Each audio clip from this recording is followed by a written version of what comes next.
Hello and welcome to another Bodgit and Leggit garage. Garage? That was wrong.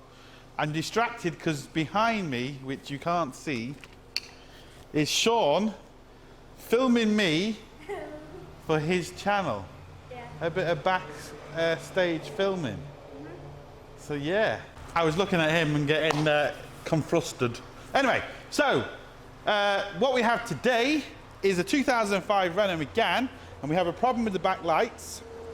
We're going to recreate the problem and we're going to see if we can fix it. Sorted!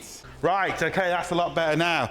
So the indicator works fine, but as soon as you press the brake light, so press the brake pedal.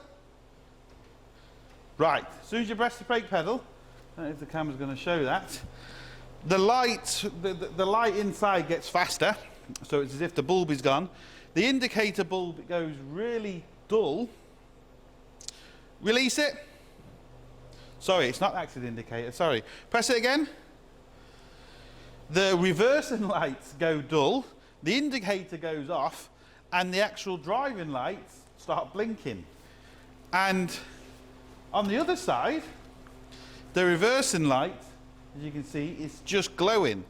Very, very dimly, but it's glowing. So, okay, release the brake pedal.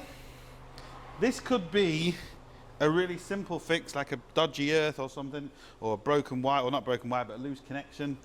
Or this could be an absolute nightmare, because there could be a problem with the wire down the length of the car, and it could just be anywhere. Hopefully it's just an easy one. I'm going to get the actual, disconnect the back light off here, just because of the camera, just to make it easier, and take off the back light, and then hopefully we can see something. So once I've done that, we'll turn the camera back on. Right, unfortunately, this is why you have to be careful to not move stuff around. Because you move stuff around, if it was a loose connection or something, you can accidentally fix it, and then you're going to be completely in the dark, which is what I think's happened here. All I've done is, I just took off the three, here we go, 10mm bolts, and that's all I've done. And I've just got Sean to press it again, and it seems to be working. So just press it again for me, Sean. Seems to be working okay now. Now I did slightly move this out, but I didn't do anything really. As you can see, the brake light comes on, the reversing light stays off, and the indicator is flashing away okay. Come to the other side, and the reverse light isn't on. So, okay, turn it off. Turn off the car, yeah. Turn off the indicator. Okay. Right. So, all I'm going to do is just disconnect it at the back. Okay, well I can see something. All right. I'll just... Aha. Now, if the camera's going to show that, that second pin is burnt.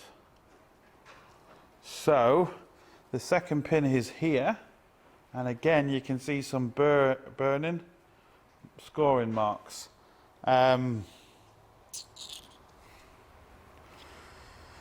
Yes, so not good. But the problem is now sorted. So, it is a slight problem. This pin down here is also all burnt. Let me just get you in. Hopefully you can see it now. You can see it kind of clearly there. The second pin is burnt. The others are nice and shiny. The top of it, as you can see, compared to all the others, is nice and shiny. So we've got some burning here. Could have been a loose connection, and the amps going through it could have just burnt. Everything else looks fine. There's no problem with the wires. There's no burning. So what I'm going to do, I was kind of hoping this would be a juicy video, but it's turned into nothing. We do have a problem with the actual cluster. The reverse light is burnt, and the actual tail light at the top, you can see it's all black. It's not nice and see-through like it should be like that. So we've got a couple of problems with the bulbs. We're looking at there, it looks okay. So what I'm going to do, you even see the corrosion that's built up in that one. There's a lot of corrosion built up there. So we can clearly see it's burnt, but why is it burnt? What I'm going to do is, I'm going to clean up the connections. What I'm going to use is these fellas here. I did a tool review, I got a load of tools a few weeks ago. And these are terminal cleaners, so if you want to see them, I go into like a little bit more detail on them. They're just essentially tweezers, which once they're worn down, you could actually use them as tweezers with some diamond coated like sandpaper on them almost. And it just allows you to get into a connection and actually clean it without damaging them. It's going to be very difficult for me to show because, as you can see, so all I'm going to do is I'm going to grab that second pin and just pull it like that. So just grab it, pull it. That's what I'm going to do, try and clean up these connections as best I can. To be honest, it has got burnt. I think we had a loose connection. So I'm just going to pinch the connections together. And I think we'll get away without actually replacing this because the main plastic housing is actually okay. This track here is okay. And they are very well separated. So I'm not worried about it. I think it's just had a loose connection and it's flickering, and that's what's kind of made it burnt. So this is going to be an easy fix. I'm going to tell the customer if she wants, she can all kind of always replace this, but to be fair, I don't think it really needs it. I know I'm going to maybe get comments, well, you should have replaced it, but at the end of the day, there's just a little burning mark on the plastic, which looks a lot worse than what it is. So I'm going to clean this. Once I've cleaned it, we'll turn the camera back on and we'll see how it goes. Right, I was kind of thinking this video might be a bit boring because I wasn't expecting it to kind of be as easy as this. But what I do want to show you, and it is important, I can see, and I'm going to zoom you in a second, I can see this pin has been pushed down. So there is a bigger gap between the second pin than there is all the other pins. And what is important to know is when you've got, you know, current flow, even if it's not a lot of current flow, if it's tipping, so if it's slightly vibrating, that does cause spark. It also causes heat. And it doesn't take a lot of heat to kind of start burning things. You know, electrical fires in houses and all that sort of stuff happens all the time. And it is essentially heat. Electric can cause a lot of heat. And that's what was burning this, and that's what's actually burnt that. But I think we've caught it in time. I'm going to try and zoom into this as best I can, and so you can see what I'm going to have to do is I'm going to have to get a pick in here, and I'm going to have to push this connection closer together. As I pulled the actual light cluster out, I obviously just made that slightly better connection, but we've still found the problem. We're going to fix it. It's not going to really cost the customer anything, which is obviously good. No parts needed. So let me just zoom into this best I can. It's going to focus for me. I'm struggling to get it focused. Hopefully this is coming through. If it's not, if you come across this problem, you will clearly see it. This pin 2 here has a bigger opening than you can. Well, yeah, no, you can actually see it. You can see the difference between the other pins and this pin. This pin has a bigger opening, so the connection just wasn't very good, which has caused it to heat up, which has caused it to go brown. And again, what I've done with these, I've got a slightly different tool. It's the same thing, it's just a smaller one, and I'm just rubbing it up and down just to clean the connections. What I'm going to do next is get a pick in there and make that connection slightly smaller, and this is going to be a fix. Right, hopefully, again, if the camera just focuses, I've just slightly pinched them together. I've slightly pinched them together more than the others, but that's not a problem because once it actually hits on the pins are very thick and it'll open it up, so it's not going to be an issue.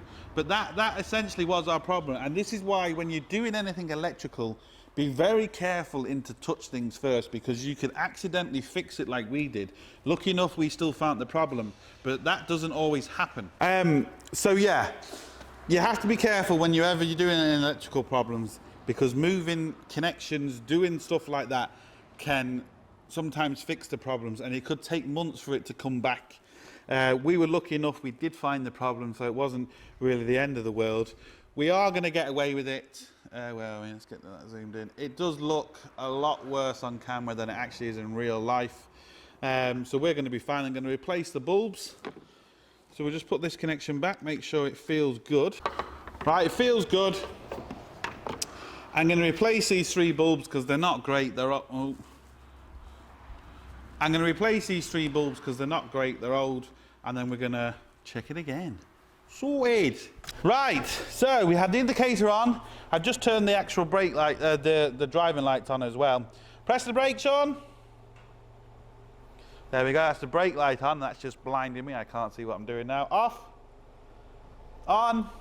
I can't see the camera. I'm blinded. Yeah, so that's it. I was kind of halfway through this debating whether to actually continue, but I think this can help somebody. If it wasn't for the burning marks, I wouldn't have really seen it, so you do have to be careful. All I did was the light cluster was here, and I just moved it when I pulled out the lights maybe an inch, but that inch was enough to kind of fix this problem.